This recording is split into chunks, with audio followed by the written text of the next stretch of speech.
Prisión preventiva oficiosa. Más allá de la prisión, por Michelle Bermúdez. No es sorpresa para nadie que México es un país que desde hace mucho tiempo ya es víctima de una profunda y cada vez más fuerte criminalidad e inseguridad. Naturalmente, esto ha llevado al encarcelamiento de miles y a fortalecer las medidas de aprehensión.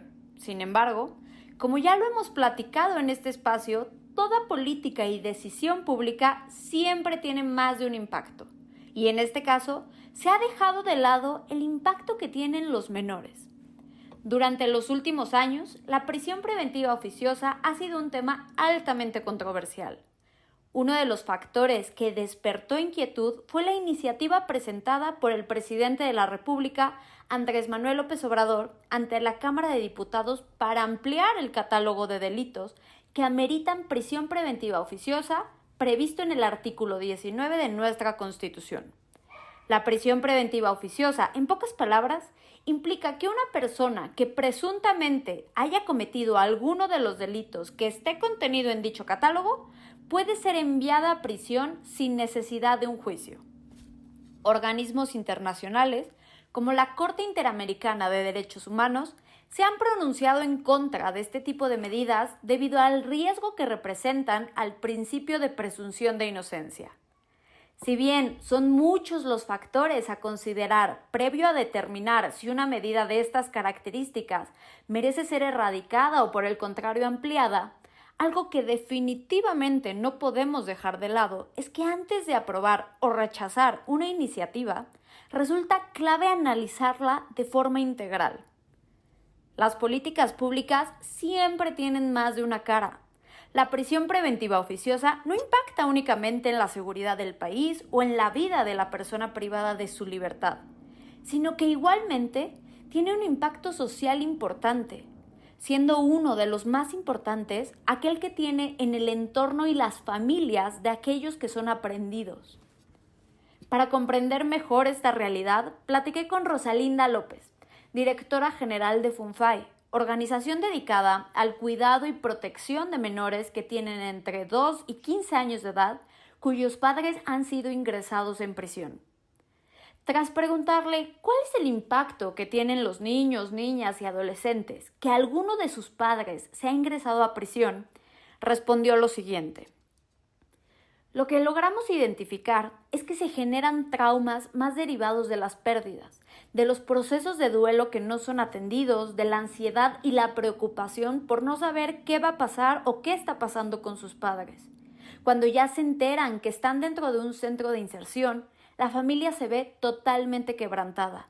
Los niños sienten mucha culpa, los niños y las niñas son señalados y la familia hay ocasiones en que pueden hacerse responsables del desarrollo de los niños y hay ocasiones en las que no, porque no se cuenta con esas herramientas de crianza e incluso con la suficiencia económica para solventar todas las necesidades que un menor requiere, para solventar temas de educación, de cuidado a la salud, especialistas, etc. Igualmente, resaltó la importancia de fomentar la empatía para estas familias. Esta población, que son niños, niñas y adolescentes, que tienen un referente adulto privado de libertad, es una población muy invisibilizada y muy señalada. Es muy complejo tener esa confianza de decir, yo no tengo culpa de lo que está sucediendo a mi alrededor y no tengo por qué recibir esos señalamientos de algo que yo no hice o que yo no pensé, o que ni siquiera yo estaba enterado. En muchas ocasiones, los niños y las niñas ni siquiera tienen esta dimensión a lo que se dedican o en lo que pueden estar ocupándose sus padres. Hay que tener mayor empatía con estas situaciones y no lo señalemos cuando hay más allá de un está en prisión y por eso es malo. ¿Por qué es importante esto? No solo porque debe ser siempre una máxima prioridad del Estado, garantizar el bienestar y derechos de los menores, sino porque es una clara muestra de lo importante que es analizar bien las implicaciones previo a legislar. Merece la pena resaltar que con esto no pretendo determinar la asertividad o error de dicha medida, ni mucho menos exentar de la prisión a aquellos que de manera probada y legal la merezcan, sino que se trata de llevar el análisis un paso más allá. ¿Cómo va el Estado a atender a las infancias y subsanar el tejido social en caso de que se apruebe ampliar el catálogo de delitos y por ende ampliar el número de personas que están en prisión, muchas de ellas sin sentencia? ¿Se aumentará el presupuesto de las prisiones? ¿Habrá más prisiones? ¿Habrá programas especiales para la infancia o seguiremos dependiendo de la sociedad civil?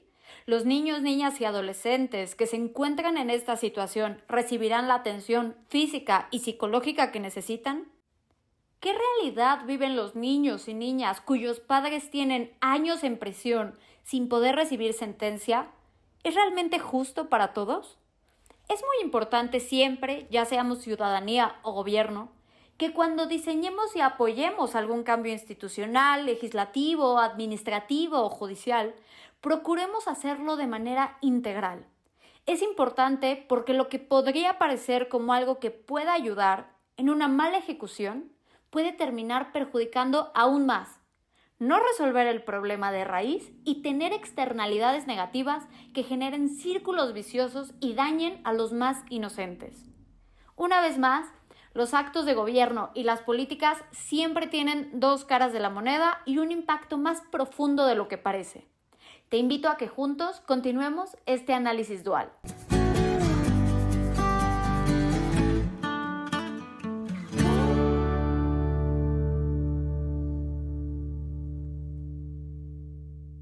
Recuerda que puedes escuchar esta y otras columnas de opinión en comentariodeldia.com, en las plataformas de Spotify, Apple Podcasts, Google o Amazon, y por supuesto no se te olvide seguir a @comentariodd en Twitter, Instagram y Telegram y a @comentariodeldia en Facebook y YouTube.